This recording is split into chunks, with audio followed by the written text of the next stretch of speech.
Assalamualaikum warahmatullahi wabarakatuh.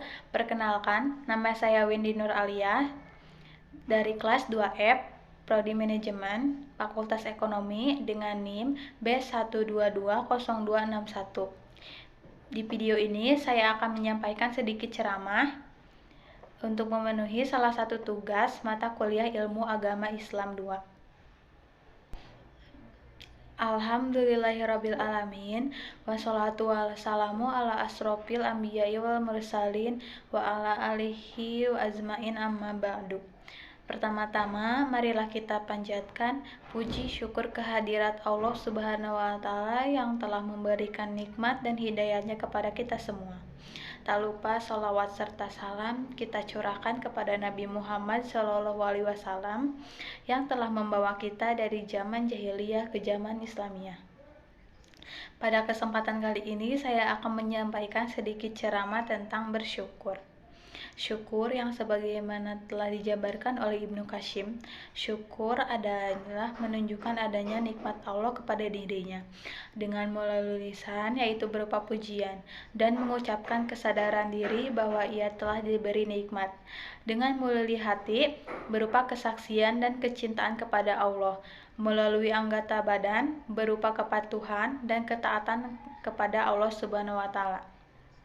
Kita sebagai manusia ciptaan Allah Subhanahu wa Ta'ala harus selalu senantiasa bersyukuri nikmat yang telah diberikan oleh Allah Subhanahu wa Ta'ala, baik itu berupa nikmat yang kecil maupun nikmat yang besar.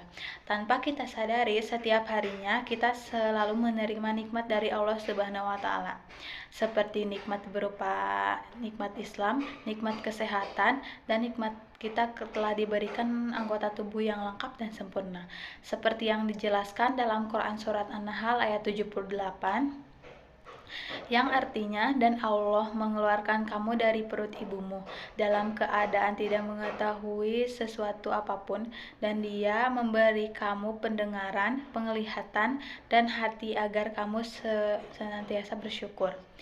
Adapun cara agar kita selalu senantiasa bersyukur kepada Allah Subhanahu wa Ta'ala seperti yang dijelaskan dalam hadis berikut.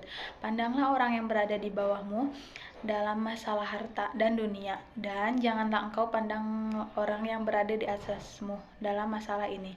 Dengan demikian, hal itu akan membuatmu tidak meremehkan nikmat Allah padamu. Hadis riwayat Bukhari dan Muslim. Lantas, bagaimana cara yang dapat kita lakukan untuk senantiasa bersyukur? Sejatinya, rasa syukur dapat kita wujudkan lewat beberapa cara. Yang pertama, dengan niat, meyakini dengan sungguh-sungguh di dalam hati bahwa semua nikmat yang kita peroleh berasal dari Allah Subhanahu wa Ta'ala, baik itu nikmat kesehatan, harta benda, jabatan, ataupun pangkat, semuanya dari Allah Subhanahu wa Ta'ala. Yang kedua, dengan lisan. Setelah kita meyakini di dalam hati, kita sebaiknya selalu bersyukur kepada Allah Subhanahu wa Ta'ala dengan mengucapkan alhamdulillah di mana saja dan kapan saja atas semua nikmat yang telah diberikan kepada Allah Subhanahu wa Ta'ala. Yang ketiga, dengan menjaga dan mengamalkan. Nikmat Allah itu sangat banyak sehingga kita tidak mampu untuk menghitungnya. Semua hanya titipan saja yang suatu saat pasti akan kembali kepadanya. Misalnya, nikmat yang berupa kesehatan, suatu saat kita pasti akan mati, kembali kepada Allah, dan kelak akan dimintai pertanggungjawaban untuk apa saja kesehatan yang sudah kita peroleh, apakah untuk melakukan perbuatan hal yang baik atau sebaliknya. Lalu, bagaimana cara kita agar selalu dianggap orang yang bersyukur? Sesungguhnya, orang dianggap bersyukur apabila ia telah memenuhi 3 syarat. Syarat yang pertama yaitu dengan mengakui dengan sepenuh hati bahwa nikmat itu hanyalah milik Allah Subhanahu wa Ta'ala.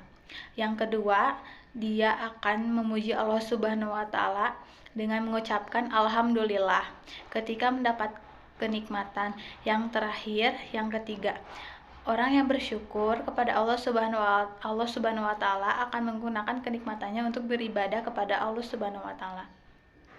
Maka jangan sampai kita menjadi orang yang kufur nikmat akibat kurang bersyukur.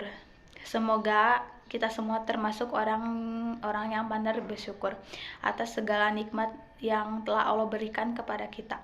Demikian yang dapat saya sampaikan, kurang lebihnya mohon maaf jika ada kesalahan kata atau pengucapan. Atas perhatiannya saya ucapkan terima kasih. Wassalamualaikum warahmatullahi wabarakatuh.